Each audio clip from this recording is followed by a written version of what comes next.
Over the last year, Pearl Davis, or Just Pearly Things, has gone from being a dominant voice in the red pill community and part of mainstream conversations on culture and feminism to suffering some major public takedowns and getting demonetized on YouTube. So is Pearl being unfairly cut down? Is she being silenced? Pearl is one of the few and vociferous advocates for men, specifically relating to their unfair experiences in divorce court. She has taken the time to speak to countless husbands that have suffered financially and emotionally because their wives have made erroneous accusations, disparaged them in their communities, and turned their children against them, so the mothers can have full custody of their children as well as secure child support. Separated from their kids and ostracized from their community, these men have often contemplated ending their lives. Pearl has been doing her best to bring as much attention to their stories in a time when men don't really have too many people in their corner. But it's not this issue that made Pearl famous. By her own accounts, her initial rise came about because of videos where she red-pilled other girls. Red-pilling, if you're not familiar with the term, means to help people see reality the way it really is, instead of the way it's being packaged and sold to us. Pearl soon after started interviewing, by her own account, 1,000 women on her show where they addressed issues around dating, women's and men's rights, and the complexities of relationships. This format worked well for Pearl, since it gave her the opportunity to educate seemingly delusional women with facts. I want to look at what outcomes have women had. So not like personally, anecdotally, this is just in society, what outcomes has this led to? 1 in 3 women have had an abortion. 1 in 3 women have an STD. 90% of women have been on contraceptives at one point in their life. Women are on antidepressants more than ever before. What has promiscuity led to for women? And the audience joined in, reveling in the forced awakening these women were experiencing. After interviewing said 1,000 women, Pearl came to the same conclusion that many men in her audience had been sharing with her, that there are apparently no quality women out there. Well, what percent of women do you think are marriageable? What do you mean by marriageable? No tattoos, no debt, not overweight, doesn't openly hate men. It's not the majority, Michael. What's the number? These are confirmed by an actuary. It's less than 5%. This, as Pearl commonly explains, is why men are turning away from marriage. According to her, men aren't getting much in the deal, since women don't bring anything to the table. And in addition, when the woman leaves, she will take the kids, the house, the money, and what little dignity he has left. And what happened was, one day he comes home. And when he comes home from work, the wife has filed a temporary restraining order on him. Women can get these just like that. He's kicked out of his house. No trial, no evidence, no nothing, okay? Now, he has to wait, it's during COVID, so he has to wait a year, year and a half to even get to see his children, okay, and even fight for them. And by the time he gets to court, the mom's been in the kid's ear saying how terrible of a person he is, okay? Now they go to court and they say to him, well, you haven't been in the kid's life for a year, year and a half, even though she lied about the abuse and they figured that out in court. This man had, and I saw his court documents, text evidence that this woman was planning to do this to him. In the year, he still had to pay the mortgage on the house. He still had to pay child support in that year, year and a half period. Goes to court. Now, he doesn't get access to his children. He hasn't seen his kids in 2 years. It's in these strange conditions that she discourages men from simping or pining after any woman. The problem with all this is that while these are valid issues plaguing many men, Pearl has drawn some pretty extreme conclusions based on these interviews of 1,000 women. Not ever afraid of giving a harsh opinion, she shares some pretty wild generalizations about women and suggestions for how we can fix the problems in our society. Here are some examples. Men tend to be better people than us. Yeah, they really do. I recently decided that women shouldn't vote. Even if you look at infanticide, it's almost unheard of for men to ever commit it. It's almost 100% the mother. I think women divorce for no reason all the time. Okay. These panels are typically made up of 2 types of women. Aside from Pearl, the women who completely agree with Pearl and help her double down, or the women who have been recruited off the street for the show and haven't really spent too much time thinking about these issues. So Pearl, who is well-versed on all the facts, can easily bat away any arguments that they can conjure. The women watching get riled up because these are unfair assertions and either hate share the videos or hate comment on them, thus increasing the engagement that Pearl gets. And this brings us to Pearl's propensity to court controversy, which is perfectly depicted by the instance where she shared the following tweet last year. Here's what it said. Yes, you are less attractive at 35 than at 25 as a woman. This used to be common sense 50 years ago. This is the tweet that made me decide to mute Pearl on X. Not because I disagree with that tweet, but because of the intention behind it. Pearl's justification for saying things like this is to say, I'm just speaking the truth, and the real problem is that women don't know how to handle reality. Her tweets end up acting as bait for all the women who want to prove her wrong. So the replies were chock full of women posting photos of themselves at 25 versus 35 to try to prove that she's wrong or pointing out how Pearl isn't particularly attractive. Neither strategy that's going to change Pearl's opinion. And that's my frustration with this type of discourse. Yes, Pearl is speaking the truth. Age does start to show on our faces more at 35 than 25. In fact, I'm 35, and while I feel more comfortable in my skin now, I can see the wrinkles, I can see the gray hair starting to creep in. But honestly, it doesn't matter because age comes for us all and there's no point in fighting it. But Pearl is not saying these things to create any positive change. She's doing it to start fights with women or the men who come to their defense. And she's good at this type of discourse because she doesn't think very highly of her looks and doesn't really mind sinking down to childish insults. Half the whales that I call whales, they call me ugly first. She called me a slag first, so I called her a whale back. So I was like, you're a whale, you're a whale. She started it, I just finished it, you know. Thank you.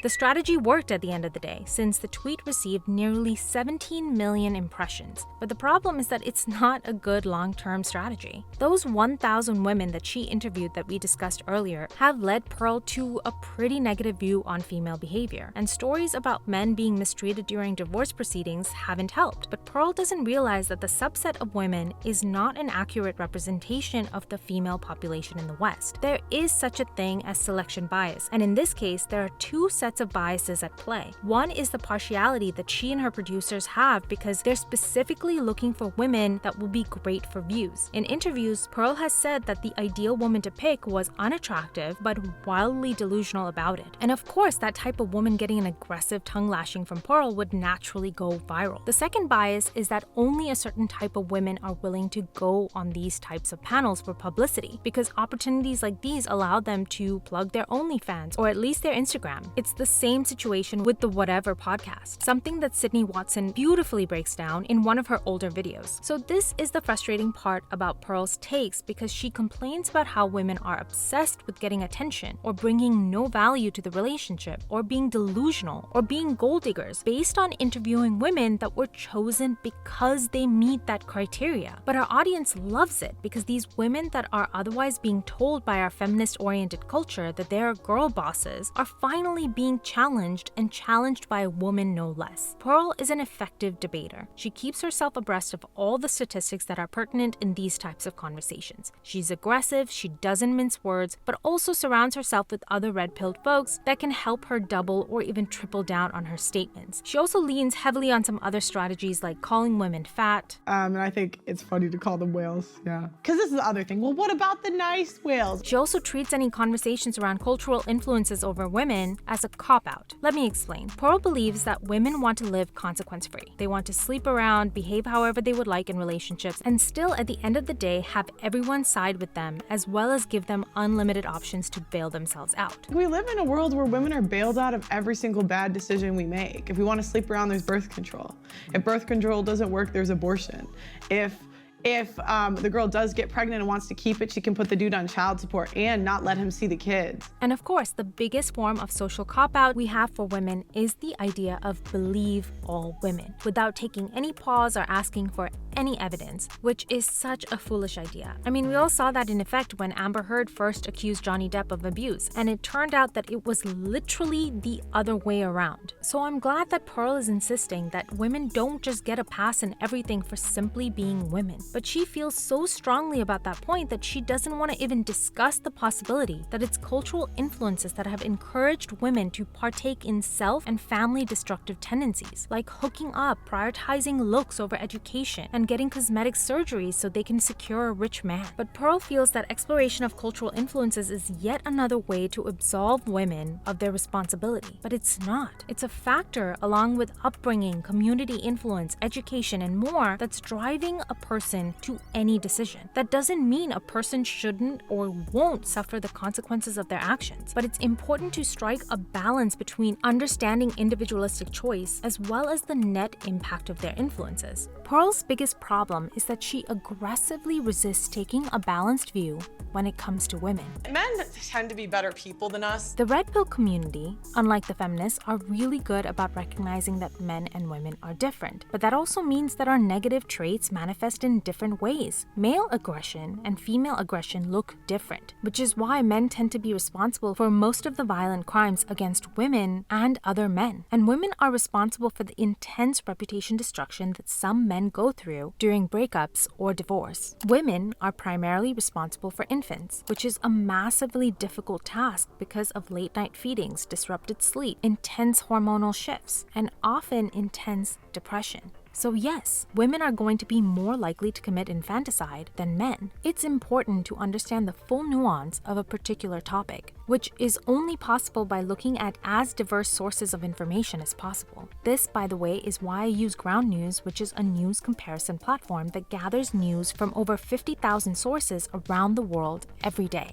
You can check them out for yourself using my link, ground.news/baggageclaim. For every news story, I get a quick visual breakdown of the total articles published, the outlets covering the story, along with political bias based on ratings from 3 independent news monitoring organizations, and how factual the source is. I can see who owns each publication as well as compare headlines to see if the outlet is trying to manipulate its readers with different wording. This way, I get a far more balanced view on the news with every side of every story. I also end up spotting my own bias and where I'm getting stuck only consuming the news that favors my perspective, which I always want to correct. Ground News also has a blind spot feed, which shows roughly 20 articles that are being underreported or overreported by the political sides. So, if you're looking for a better way to stay informed about current events around the world, check out Ground News. Ground News is offering 40% off unlimited access this month. This discount is only available at ground.news/baggageclaim or by clicking the link in the description. By the way, Ground News is fully subscriber funded, so your subscription helps support a platform trying to make the news media more transparent and accountable. Okay, back to the video. Another way that Pearl struggles with balance is when it comes to looking at male issues. You will never hear Pearl put down male behavior, unless it's criticizing simps, which is criticizing the male adulation of a woman, so it barely counts. Whenever she's confronted with terrible male behavior, she either has an excuse for it or says that it's yet another attempt to absolve women of their sins. Why can't we have a conversation about women without saying but men? Cheating is different for men and for women. I think if a woman cheats, she's trying to leave you. If a man cheats, It's like a handshake. I think women divorce for no reason all the time. What? Okay. Can I tell you the reasons? Because I researched it. Because she's willing to see the complexities around male decision-making, but not female decision-making, which makes it very easy for people to simply reject everything she says, since it all just works out to woman bashing. I think splitting up duties in the household is like one of the most important parts of like a relationship, because it's where you're spending most of the time together. I mean, I just think that, like, I don't know. I feel like that stuff can be worked out. Chores, like, hold on, all wait. the Do you things- understand?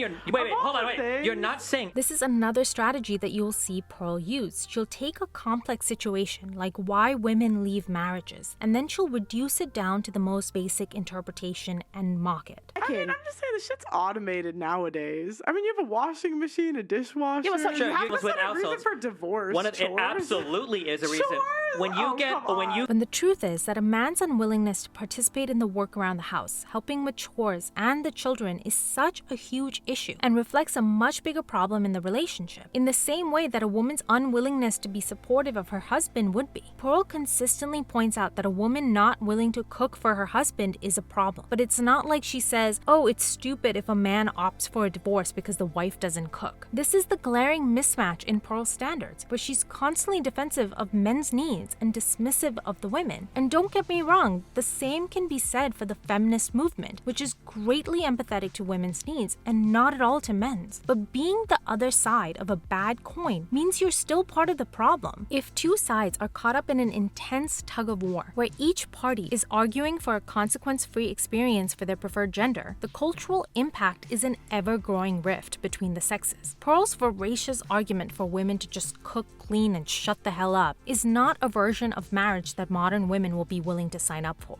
Just like a marriage where men run the risk of losing everything, including access to the children, when it's dissolved, is not the marriage that men are willing to sign up for. We have to find a way to bridge the gap between the sexes, help them see the complementary strengths they can bring to the table and how powerful they can become if they pair up. But none of that is possible if Pearl keeps calling to end women's right to vote. And I know that there are going to be lots of comments on this video with people agreeing that women shouldn't vote unless they're also part of the draft or work on the oil rigs or whatever else people feel women should do to earn their right to vote. But forcefully taking rights away from people because you don't agree with how they vote or what they believe in is not going to solve anything. And it's not even possible. The suggestion of such an extreme measure, however, will end up driving more and more women to feminism. This is why I believe that Pearl is not actually a good faith actor. I think she used to be, and in some ways is arguing for really important points like more rights for men in divorce proceedings. But I think the way her popularity just exploded ended up tainting her overall approach. This brings me back to Pearl constantly seeking controversy and consistently upping the ante, looking for that next hit. It's this pursuit that brought about her sit down with Nick Fuentes, an extremely controversial figure, which led to, surprise, surprise, so much controversy that she had to take the video down and issue an apology. When she was questioned about why she chose to engage with Nick, she skirted the issue. You had a guy called Nick Fuentes. Like, this is not a guy we would ever have on because he's a racist, Holocaust denying piece of as far as I'm concerned. But you had him on, and then you took that interview down and apologized. So what happened with that whole thing? Oh, I can't talk too much. There's like legal things going on. I have a video coming out about that whole thing. I did not find Nick to be racist. My staff actually did not find him to be racist. His argument is more about culture. It's easier if you date someone in your culture. You'd have to watch the full thing, but was like being a bit like combative to him. And to me, he was just like kidding. He did say, I am a bit racist, even in that. And in fact, in your apology, you said that he said racist things.